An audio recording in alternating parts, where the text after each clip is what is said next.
పచ్చని పల్లెల్లో కాలకుట విషం చిమ్ముతున్నాయి ఆ పరిశ్రమలు. పారే ఏరును, పీల్చే గాలిని, తాగే నీటిని కలుషితం చేస్తున్నాయి ఆ కర్మాగారాలు. పంటలు పండే పొలాలు కాలుష్యం కోరల్లో చిక్కి బిలవిలాడుతున్నాయి.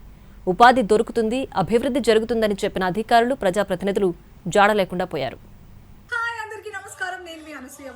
ఆషాఢ మాసం సందర్భంగా మన కాసం ఫ్యాషన్స్ ఏపీ అండ్ తెలంగాణలోని 24 స్టోర్స్ లో సరికొత్త ఆఫర్స్ తో మీ ముందుకు వస్తుంది. అంతేకాదండో ఈ ఆషాఢ మాసంలో మన ప్రత్యేకత కిలో చీరలు కొనండి, అరకిలో చీరలు ఉచితంగా పొందండి. ఉపాధినిస్తాయని చెప్పిన పరిశ్రమలు ప్రజలకు ఊపిరాడకుండా చేస్తున్నాయి. ఒకే మండలంలో 2 ఇథనాల్ ఫ్యాక్టరీలు పెట్టి 10 గ్రామాల ప్రజలకు కంటి మీద కొనుక్కు లేకుండా గాలిని, నీళ్లను, భూమిని, పంచభూతాలను చెరబట్టి కాలుష్యానికి గురి చేస్తున్న ఈ పరిశ్రమలపైన, ఈ పొల్యూషన్ పైన ఎన్టీవీ గ్రౌండ్ రిపోర్ట్. సిద్దిపేట జిల్లా బెజ్జంకి మండలంలోని గుగ్గిళ్ల గ్రామ పంచాయతీ తిమ్మయ్యపల్లి గ్రామ శివారులో greenways bio energy private limited, Potharam గ్రామ శివారులోని నరసింహులపల్లిలో వైట్ ఫీల్డ్ పేరుతో నిర్మించిన 2 ఇథనాల్ ఫ్యాక్టరీలు అక్కడి ప్రజలకు నిత్యం నరకం చూపిస్తున్నాయి. పరిశ్రమల నుంచి వెలువడుతున్న దుర్వాసన భరించలేక ఆ ప్రాంత ప్రజలు విలవిలలాడుతున్నారు. పరిశ్రమల నుంచి వెలువడే వ్యర్థ జలాలతో సమీపంలో ఉన్న భూములు బీడు భూములుగా మారుతున్నాయి. అప్పో సప్పో చేసి పంటలు సాగు చేసుకుందామంటే పంట పొలాల్లోకి కూలీలు రావడం లేదు. రైతులే తమ పొలాలు, గ్రామాలు వదిలిపెట్టి కూలి పనులకు వెళ్లే పరిస్థితి నెలకొంది. ఇథనాల్ పరిశ్రమల నుంచి వెదజల్లుతున్న దుర్వాసన, ఏర్పడుతున్న అనర్థాలపై ప్రజాప్రతినిధులకు, అధికారులకు చెప్పినా పట్టించుకోవడం లేదని ఆవేదన వ్యక్తం చేశారు రైతులు. సంబంధిత అధికారులు చర్యలు తీసుకోవాలని ధర్నాలకు దిగుతున్నారు. విత్తనాల పరిశ్రమ అని పేరు చెప్పి ఇథనాల్ పరిశ్రమ ఏర్పాటు చేశారని గుగ్గిళ్ల, నరసింహులపల్లి, తిమ్మాయిపల్లి, శంకర్ నగర్, బెజ్జంకి క్రాస్ గ్రామాలు సహా మండలంలోని 10 గ్రామాల ప్రజలు మండిపడుతున్నారు. కాలుష్యాన్ని వెదజల్లుతున్న ఈ కర్మాగారాలను మూసివేయాలని పరిసర గ్రామాల ప్రజలు పోరాటాలు చేస్తున్నారు. ఫ్యాక్టరీ నుంచి వస్తున్న వాయు, జల కాలుష్యంతో తమ ఆరోగ్యాలు దెబ్బతింటాయని ప్రజలు ఆందోళన వ్యక్తం చేస్తున్నారు. బెజ్జంకి మండలం, ఒకే మండలంలో 2 ఇథనాల్ ఫ్యాక్టరీలు, 2 ఇథనాల్ ఫ్యాక్టరీలు కూడా భారీ ఇథనాల్ ఫ్యాక్టరీలు. వైట్ వేస్, గ్రీన్ వేస్ పేరుతో జాతీయ రహదారికి, రాజీవ్ రహదారికి అటువైపు ఒకటి, ఇటువైపు ఒకటి, ఈ 2 ఫ్యాక్టరీలను అయితే ప్రారంభించారు. ఈ 2 ఫ్యాక్టరీలు కూడా ఎప్పుడైతే ఉత్పత్తి ప్రారంభించాయో అక్కడ ఒక కాలుష్యం అనేది మొదలైందని చెప్పేసి ఆయా గ్రామాల ప్రజలు ఆందోళన వ్యక్తం చేస్తూ ఉన్నారు. ఆ గ్రామాల ప్రజలు ఏమనుకుంటున్నారు, ఆ గ్రామాల్లో ఏం జరుగుతుంది అనే అంశాలను ఒకసారి మాట్లాడించే ప్రయత్నం చేద్దాం. బ్రదర్, చెప్పండి, అసలు ఈ వీటి వల్ల ఎటువంటి ఇబ్బందులు ఎదుర్కొంటున్నాం? మేము ఈ ఇథనాల్ ఫ్యాక్టరీ వల్ల విషవాయువు 24 అవర్స్లో ఎప్పుడు ఏ రకంగా వస్తుందో తెలియలేదు. మళ్ళీ వ్యర్థాలను సుతా కాలువలకు ఇడుస్తున్నారు. దానివల్ల మన జల కాలుష్యం అవుతుంది. గొర్రెలు, బర్రెలు అన్నీ చనిపోయినాయి, కొన్ని చనిపోయినాయి. దీనివల్ల చేపలు, తోటపల్లి చెరువులో కలవడం వల్ల చేపలు సుతా చనిపోయినాయి. దీనివల్ల మా ఊర్లో 2 ఇట్లా శ్వాసకోశ ఇబ్బందులు ఇప్పటికీ ఉన్నవాళ్ళు ఇబ్బంది పడుతున్నారు. ఈ గొర్రెలు, బర్రెలు, జీవజాలం అంతా ఇబ్బంది పడుతున్నారు. ఇక్కడ పంట కాలువల్లో కూడా వస్తున్నాయని చెప్పి స్థానికులు చెప్తున్నారు. మరొక స్థానికున్నాడు. బాపు, ఇక్కడ బయటకి ఎప్పుడైనా నీళ్ళు వచ్చినాయి ఆ ఫ్యాక్టరీల నుంచి? మొన్న వేయినాయి, మొన్న వానగొట్టక ముందు ఒరియకు కిందికి. ఏ కాలువలకు పోయినాయి? ఒరియలకు కింది పక్కకు. ఏమైనా చచ్చిపోయినాయా? గొర్రె చచ్చిపోయింది ఇక్కడ మాది. తోటపల్లి చేపలు చచ్చిపోయినాయి. ఆ నీళ్ళతోటేనా? ఆ నీళ్ళతోనే. ఏమనిపిస్తుంది వాసన వచ్చినప్పుడు? అబ్బో, తలకాయ విరిగిపోద్ది వాసన, ఆ విధంగా ఉంటుంది. అంటే పొద్దుగాల సాయంత్రం వస్తుందా, ఒకసారి వస్తుందా? గాలి అటు వచ్చినప్పుడు అటే పోద్ది, కానీ ఇట్లా కొద్దిగా. సార్, చెప్పండి, అసలు ఈ ఫ్యాక్టరీ వల్ల మీరు ఎదుర్కొంటున్న ఇబ్బందులు ఏంటి? మాకు వాసన వస్తుందని మనం 2-3 రోజులు చెప్పినాము. చెప్పిన తర్వాత 2-3 రోజులు బంద్ చేశారు. బంద్ చేసినాక మళ్ళీ చాలు చేశారు. వాసన అనేది వస్తుంది. అంటే ఇక్కడ భూగర్భ జలాలు కూడా కలుషితమైన అంటున్నారు. గ్రామానికి వాటర్ ఎక్కడి నుంచి వస్తున్నాయి? గ్రామానికి అంటే ఆ ఒర్రె, తోటపల్లి పోయేది ఒర్రె ఉన్నది. ఆ ఒర్రెల మోటార్ పెట్టి అటు నడిపిస్తారు కాబట్టి అటు పోతున్నాయి. ఇటు వస్తలేదు మాకైతే. అంటే నీళ్లు బయటకు తీస్తున్నారా, లేకపోతే అవి వదిలేయడం? అంటే వాళ్ళు ఒక శుద్ధి కార్యక్రమం ఏం లేదా? మోటార్ పెట్టి ఇడిచిపెడతారు. మోటార్లు పెట్టి ఇడిచిపెడుతున్నారు. మీరు ఏం చెప్పదలుచుకున్నారు ప్రభుత్వానికి కానీ బంద్ కావాలనే చెప్తాను మేము. ఇథనాల్ ఫ్యాక్టరీలు 2 సిద్దిపేట జిల్లాలో 2 ఉన్నాయి. అవి 2 మా బెజ్జంకి మండలంలో ఉన్నాయి. మాకు విపరీతమైన ఇబ్బంది అవుతుంది. పొద్దున్న లేస్తే వాకింగ్ చేస్తాం రెగ్యులర్గా. వాకింగ్ చేస్తే కూడా వాసన వస్తుంది. నైట్ తిని పడుకుందాం అనే లోపు నైట్ టైంలో వదులుతురు ఈ వాయువులన్నీ. నైట్ తిని బయటకు నిల్చుంటే వామిటింగ్ అవుతుంది. నిలబడి బయట తిరగలేకపోతున్నాం. ఇంట్లో కూడా వాసనలు వస్తున్నాయి. దారుణమైన వాసనలు వస్తున్నాయి. మొత్తం ఒర్రెలకు నీళ్ళు పెడుతుర్రు. మొన్న చేపలు చనిపోయినాయి. మా దగ్గర 2 బర్రెలు చనిపోయినాయి, 2 గొర్రెలు చనిపోయినాయి. ఈ తీవ్రమైన ఇబ్బందులు పాలవుతున్నాం. చిన్న పిల్లలు అయితే అసలు బయటకు రాలేకపోతున్నారు.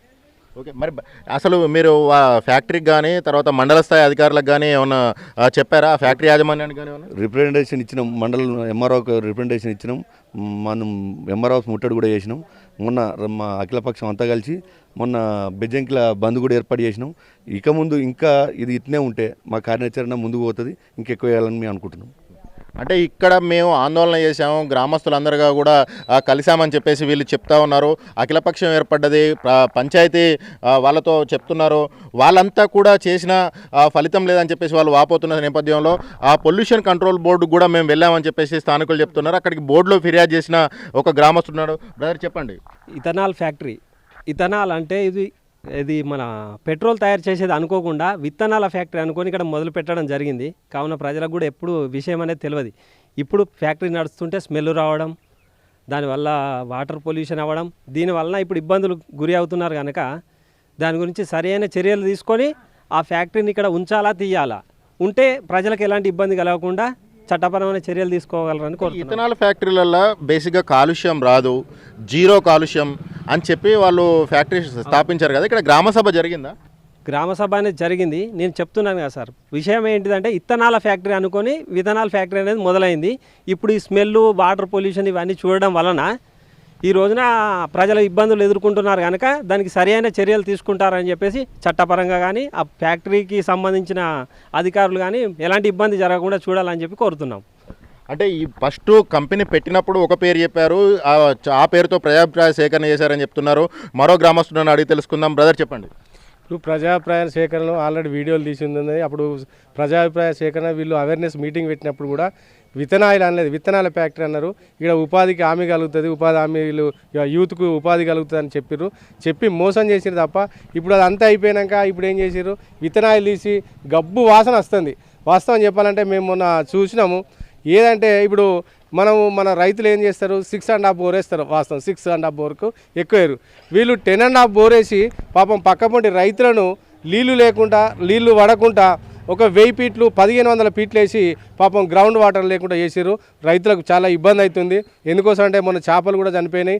చాలా వాసన, దుర్వాసన అయితే అక్కడికి పోని వశం లేదు. పక్కపొంటి ఆ ల్యాండ్స్ ఎవరైనా కొనాలన్నా పాపం రైతులు అయోమయంలో ఉన్నారు. ఎందుకోసం అంటే రాజు పక్కనే ఉన్నది కదా, ల్యాండ్లకు బాగా డిమాండ్ ఉంటుంది. డిమాండ్ ఏం లేదు సార్, ఈ ఫ్యాక్టరీ వచ్చినాక మొత్తం డిమాండ్ అంతా పడిపోయింది.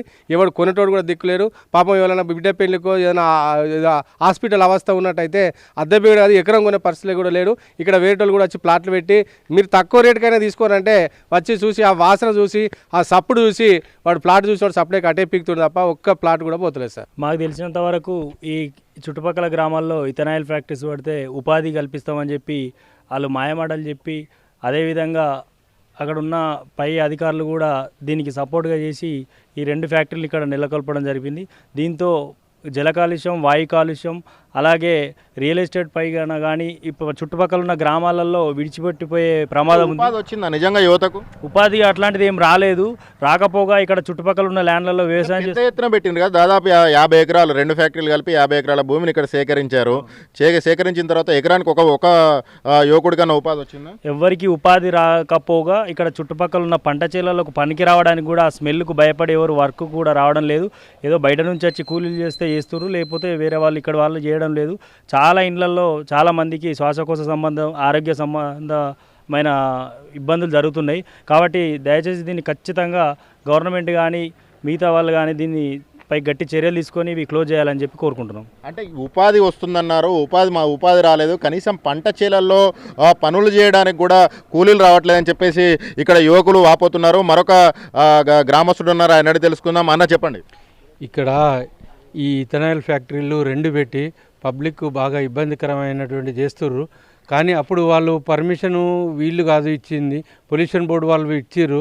ఇప్పుడు వీళ్ళు గ్రామ పంచాయతీ ఇచ్చారని ఎన్ఓసి కొరకు వాళ్ళకి తెలియక ఏం చేశారంటే ఇథనాయిల్ ఫ్యాక్టరీ పెడతామంటే వాళ్ళు గ్రామ వార్డు సభ్యులు 10 మంది ఉన్నా కానీ 5గురితో పాటు ఏర్పాటు చేసినటువంటి ఏర్పాటు చేయలేదు పాలక మండలి దాంతోనే నో అబ్జెక్షన్ ఇచ్చింది. అప్పుడు ఉన్నటువంటి డిపిఓ గారు వాళ్ళు లెటర్ పంపితే వారు ఏంటిదో అనుకొని ఆ పాలక మండలి వాళ్ళు కూడా 10 మంది ఉన్నా కానీ 50% సభ్యులతోనే చేసిర్రు.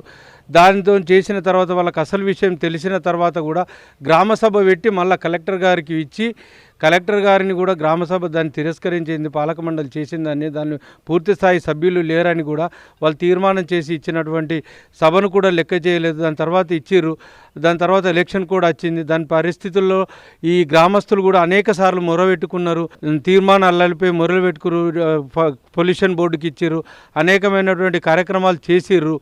గతంలో కూడా ఫ్యాక్టరీని సమ్మరీలో కూడా దాన్ని నీరు వదిలినప్పుడు ఈ నీరు వదులుతారు కాలువకు, ఇది తోటపల్లి ఆన్లైన్ రిజర్వాయర్కి పోతుందని తెలియంగానే అనేక మంది రైతులు పోయి దానిపైన చూసినప్పుడు అప్పుడు అక్కడ ఉన్నటువంటి బీహార్ కూలీలు కూడా వాళ్ళు బ్యాచిలర్గా ఉండి అక్కడ ఉన్నటువంటి వెటర్నరీ ఆ డాక్టర్ చెప్పిన క్రమంలో ఏంటంటే వాటి మీద లైంగిక సంపర్కం చేస్తే ఒక ఆవు ఒక గేదె కూడా చనిపోయింది. అప్పుడు కూడా మేము అందరం ఇక్కడ ఉన్నటువంటి రైతులను పోయి దాడి చేసి, లోకల్ వాళ్ళకు ఉపాధి లేదు, లోకల్ వాళ్ళకు న్యాయం జరగలేదు, లోకల్ భూములకు ఇదైపోతుంది. అటువంటి బీహారీ నుంచి వచ్చినటువంటి వాళ్ళకే బయట ఉన్నటువంటి దానిలో కంపెనీకి పోయి చూస్తే కూడా వాళ్ళే ఏర్పడతారు కూలీలు. అటువంటి అసాంఘిక కార్యక్రమాలు కూడా జరుగుతున్నాయని గతంలో హెచ్చరిస్తే మేము బయటకు రానియరని చెప్పారు. ఈ నెల రోజుల కింద కూడా వాళ్ళు వ్యర్థాలను ఈడిస్తే, తోటపల్లికి పోయినటువంటి వ్యర్థాలను ఇస్తే ఆ చెరువు ద్వారా ఏర్పడినటువంటి అక్కడ చేపలు కానీ గోదలు నీళ్లు తాగితే గోదలు చనిపోయినాయి. ఇటువంటి కార్యక్రమాలు జరిగినాక కూడా మేము అఖిలపక్షం ఆధ్వర్యంలో ఎంఆర్ఓకు ముట్టడించడం జరిగింది. వారికి రిప్రజెంటేషన్ ఇచ్చి పై అధికారులకు చెప్పమన్నాం. అట్లా కూడా 15 రోజులు టైం ఇచ్చి స్పందించకపోతే మరియు బెజ్జంకి బంధుకు కూడా పిలిపించి అట్లా కూడా చేసిన, వర్షాకాలం ఉండగా కూడా ఈ చేసినటువంటి ఉన్నది. ఇక్కడ మొదట 2 ఇథనాల్ ఫ్యాక్టరీలు ఏర్పాటు చేయడం జరిగింది. ఈ ప్రజల దగ్గరికి వచ్చి ఎలాంటి అవగాహన సదస్సులు ఏర్పాటు చేయకుండా ఏకగ్రీవ తీర్మానాలతోని ఫ్యాక్టరీ అధికారులు ఎవరైతున్నారో వాళ్ళు ప్రజలను మభ్యపెట్టి, అప్పుడున్న కొంతమంది వ్యక్తులను మభ్యపెట్టి బెదిరిస్తామనేసి అనేక రకాలుగా బెదిరించి వాళ్ళ దగ్గర నుంచి ఏకగ్రీవ తీర్మానాలు చేసుకొని ఇక్కడ ఫ్యాక్టరీలు ఏర్పాటు చేయడం జరిగింది. ఏర్పాటు చేసిన తర్వాత అప్పుడు ఏర్పాటు చేసేటప్పుడు విత్తనాల ఫ్యాక్టరీ అనేసి ప్రజలందరినీ ఈ 4-5 గ్రామాలను మభ్యపెట్టడం జరిగింది. ఇది దాదాపు మాకు 15 గ్రామాల విస్తీర్ణంతో మాకు వ్యర్థ జలాలు విస్తరిస్తున్నాయి, విషవాయువులు వస్తున్నాయి. ఈ విషవాయువుల ద్వారా మేము పీల్చుకొని శ్వాసకోశ ఇబ్బందులు, గుండె వ్యాధులు వస్తున్నాయి. అయితే ఈ నీళ్లు తాగినా, ఈ వాసన వీర్చుకున్న ఇప్పుడున్న యువతకు కనీసం పెళ్లి చేసుకుందామన్నా ఈ గ్రామాలకు ఎవరు వచ్చి పిల్లలు తీసుకుపోరు. ఈ గ్రామాల నుంచి ఎవరు కూడా పిల్లలను పెళ్లి చేసుకోవడానికి యువకులు కూడా సిద్ధంగా లేరు. ఇక్కడ నుంచి యువత అంతా హైదరాబాద్కు తరలి వెళ్ళే అవకాశం ఉన్నది. దయచేసి ఇక్కడ మాకు ఫ్యాక్టరీలను రెండింటిని క్లోజ్ చేయాల్సిందిగా మేము విజ్ఞప్తి చేసుకుంటున్నాం. ఉపాధి వస్తుందన్నారు, ఉపాధి రాలేదు. కనీసం ఇక్కడ ప్రజలకు స్థానికంగా డిమాండ్ ఏర్పడుతుంది అనుకున్న నేపథ్యంలో ఏది జరగకుండా ఇక్కడ భూములకు విలువ కోల్పోయింది. కనీసం ఈ గ్రామాలకు పిల్లనివ్వాలన్నా, అంటే వివాహం ఇక్కడ యువకులకు పిల్లనివ్వాలన్నా కూడా ఇబ్బందులు ఏర్పడుతున్నాయి. అటు పంట చేలల్లో పనిచేయడానికి కూడా కూలీలు రావట్లేదు. ఇక్కడ స్థానికులకు ఉపాధి రాకపోగా బీహార్ నుంచి వచ్చిన కూలీలతో ఇక్కడ అసాంఘిక కార్యక్రమాలు కూడా జరుగుతూ ఉన్నాయి. ఈ నేపథ్యంలో ఈ ఫ్యాక్టరీ అన్ని విధాల ఈ రెండు ఫ్యాక్టరీలు ఈ మండల ప్రజలకు ఈ అనేక ఇబ్బందులు, ఆటంకాలు సృష్టిస్తున్న నేపథ్యంలో వీటిపైన చర్యలు తీసుకోవాలని గ్రామస్తులు అయితే డిమాండ్ చేస్తూ ఉన్నారు. ఇథనాల్ తయారీకి మొక్కజొన్న, ధాన్యం, పాడైపోయిన బియ్యం, తవుడు, వరి వ్యర్థాల లాంటి వాటిని తీసుకొచ్చి ఇక్కడి పరిశ్రమలో ఇథనాల్ తయారీ కోసం వాటిని వాడుతున్నారు. అవి కుళ్ళుతున్న సమయంలో వాటిని వేడి చేసి వివిధ రకాల కెమికల్స్ కలిపి ఇథనాల్ తయారీ చేస్తున్న సమయంలో వెలువడుతున్న దుర్గంధం చుట్టూ 10 కిలోమీటర్ల వరకు వ్యాపిస్తోందని అంటున్నారు స్థానికులు. తెల్లవారుజామున, రాత్రి పొద్దుపోయాక విడుదల చేసే రసాయన వాయువులు మరింత ఉక్కిరిబిక్కిరి చేస్తున్నాయని వాపోతున్నారు స్థానికులు. అయితే ఇథనాల్ తయారీకి భారీ ఎత్తున నీటి వినియోగం అవసరమవుతోంది. 1 లీటర్ ఇథనాల్ తయారీకి 3000 లీటర్ల నీరు అవసరమవుతుందని నిపుణులు చెప్పారని, తమ ప్రాంతంలో ఏర్పాటు చేసిన ఫ్యాక్టరీలు భారీ బోరుబావులను తవ్వి నీటిని వెలికి తీస్తున్నారని అంటున్నారు. నిత్యం లక్షలాది లీటర్ల భూగర్భ జలాలను తోడటంతో గ్రౌండ్ వాటర్ లెవెల్స్ పడిపోయి సాగునీటి వనరులు ఎండిపోతున్నాయంటున్నారు స్థానికులు. ఫ్యాక్టరీలో వాడిన రసాయనాలు కలిపిన వ్యర్థ జలాలను సమీపంలోని పంట కాలువలు, చెరువుల్లోకి రాత్రిపూట వదులుతున్నారని ఆరోపిస్తున్నారు స్థానికులు. దీంతో బెజ్జంకి మండలంలోని 12 గ్రామాలతో పాటు సమీపంలో ఉన్న కోహెడ, గన్నేరువరం మండలాల్లోకి దుర్వాసన వస్తోందని అంటున్నారు. విషకారక పరిశ్రమలతో తమ పిల్లల భవిష్యత్తు అనారోగ్యాల బారిన పడి ప్రశ్నార్థకంగా మారే పరిస్థితి ఏర్పడిందని సమీప గ్రామాల్లోని ప్రజలు, రైతులు ఆందోళన చెందుతున్నారు. ఇప్పటికే ఫ్యాక్టరీలు వెదజల్లుతున్న కాలుష్యం వల్ల శ్వాసకోశ వ్యాధులు, చర్మ వ్యాధులు వస్తున్నాయని అంటున్నారు. పరిశ్రమను స్థాపించడానికి ముందు ప్రభుత్వ యంత్రాంగం గ్రామ సభలు నిర్వహించకుండా, గ్రామస్తుల అభిప్రాయాలు తీసుకోకుండా అనుమతులు ఇచ్చేశారని ఆరోపిస్తున్నారు. కేవలం గ్రామ పంచాయతీల పాలకవర్గాలను ప్రలోభపెట్టిన కంపెనీల యాజమాన్యాలు నిబంధనలకు విరుద్ధంగా అనుమతులు పొంది పరిశ్రమ పనులు చేపట్టారని ఈ ప్రాంత ప్రజలు ఆగ్రహం వ్యక్తం చేస్తున్నారు. తమ గ్రామాల శివారులో ఇథనాల్ ఫ్యాక్టరీల నిర్మాణ పనులను చేపట్టొద్దని గ్రామ పంచాయతీ కార్యాలయం ఎదుట అనేక ఆందోళనలు చేశారంటున్నారు ఆయా గ్రామాల ప్రజలు. అప్పట్లో విచారణకు వచ్చిన DLPO 200 మంది ఆధార్ కార్డులు జిరాక్సులపై తమ సంతకాలను తీసుకుని వెళ్లారని, తాము ఫ్యాక్టరీకి వ్యతిరేకంగా తీర్మానం చేసి జిరాక్సులను ఇచ్చామని, ఈ విషయమై సంబంధిత అధికారుల నివేదికలు అనుకూలంగా ఇచ్చారో లేక వ్యతిరేకంగా ఇచ్చారో ఇప్పటికీ కూడా చెప్పడం లేదంటున్నారు ఆయా గ్రామాల ప్రజలు. పరిశ్రమలు మూసివేసే వరకు పోరాటాలు చేస్తామని 12 గ్రామాల ప్రజలు హెచ్చరిస్తున్నారు. మాకు 2 ఇథనాల కంపెనీలు పడేటోడ మేము అందరం మీటింగ్ పెట్టి వాళ్ళని సారాంశం ఇక్కడికి రప్పించినాం. రప్పిస్తే మీకు ఎలాంటి అపాయం లేదు, మీకు ఒకవేళ అపాయం ఉన్నట్టుంటే ఏ కంప్లైంట్ ఇచ్చినా మేము బంద్ చేసుకుంటాం అని అప్పుడు చెప్పిండ్రు. ఒక రామరెడ్డి సార్ అని పెద్ద ఆయన ఉన్నాడు. మేము కలెక్టర్ ఆఫీస్కి సుతా పోయినాం సిద్దిపేటకు. పోయినప్పుడు చెప్పిండు ఆయన, మీకు కొంతమందికి ఉపాధి కల్పిస్తాం అని చెప్పిండు. ఇప్పటి వరకు అంత 3-2 పోతున్నారు అంతే, ఎవరేం తీసుకుంటలేరు. మస్తు వాసన, ఇప్పుడు ఇక్కడ ఉంటే వాసన వస్తలేదు, కొంచెం వసంత ఊరు దాటితే మొత్తం వాసన. కైకిల్లోలు మాత్రం ఎవరు వస్తలేరు. స్థానికులకు ఉపాధి దొరుకుతుందని చెప్పిన పరిశ్రమల యాజమాన్యాలు స్థానికులకు తమ పరిశ్రమల్లో ఉద్యోగాలు ఇవ్వడం లేదని, చుట్టూ ఉన్న 10 గ్రామాలకు చెందిన వారిలో కేవలం 4 మాత్రమే ఉపాధి దొరికిందంటున్నారు. అది సెక్యూరిటీ గార్డ్ లాంటి ఉద్యోగాలేనని ఆవేదన వ్యక్తం చేశారు. స్థానికులు పరిశ్రమ లోపలికి వెళితే అక్కడి జరిగే తతంగం అంతా బాహ్య ప్రపంచానికి తెలుస్తుందని, ప్రమాద కాలుష్యం గురించి బయటకు పొక్కితే మొదటికే మోసం వస్తుందనే ఆలోచనతో స్థానికులను లోపలకు రానివ్వడం లేదని ఆరోపిస్తున్నారు. తమకు ఉపాధి ఇవ్వకపోయినా పర్వాలేదు, తమ పిల్లల భవిష్యత్తును నాశనం చేయవద్దని కోరుతున్నారు. పొల్యూషన్ కంట్రోల్ బోర్డు వద్దకు వెళ్లి తమ గోడును వెళ్లబోసుకున్న ఆయా గ్రామాల ప్రజలు నేషనల్ గ్రీన్ ట్రిబ్యునల్ను ఆశ్రయిస్తామని అంటున్నారు. ఈ 2 పరిశ్రమలకు అత్యంత సమీపంలోనే అటు శనిగరం చెరువు, సమీపంలో తోటపల్లి రిజర్వాయర్ ఉన్నాయి. కొద్ది దూరంలోనే లోయర్ మానేర్ జలాశయానికి క్యాచ్మెంట్ ఏరియాగా ఉన్న మోయతుమ్మెద వాగు కూడా ఉంటుంది. ఈ పరిశ్రమల నుంచి వ్యర్థంగా వెలువడిన కాలుష్య జలాలను ఎలాంటి జాగ్రత్తలు తీసుకోకుండా బయటకు వదులుతూ ఉండడంతో అవి చెరువుల నుంచి మరోవైపు కాలువల్లోంచి ఆయా జలాశయాల్లోకి చేరుతున్నాయి. ఇది ఇలాగే కొనసాగితే కేవలం బెజ్జంకి మండలమే కాకుండా గన్నేరువరం, తోటపల్లి రిజర్వాయర్ ద్వారా నీరు పొందే కోహెడా, చిగురు మామిడి, హుస్నాబాద్ పరిసర ప్రాంతాల ప్రజలకు కూడా ముప్పు వాటిల్లే అవకాశం ఉంది.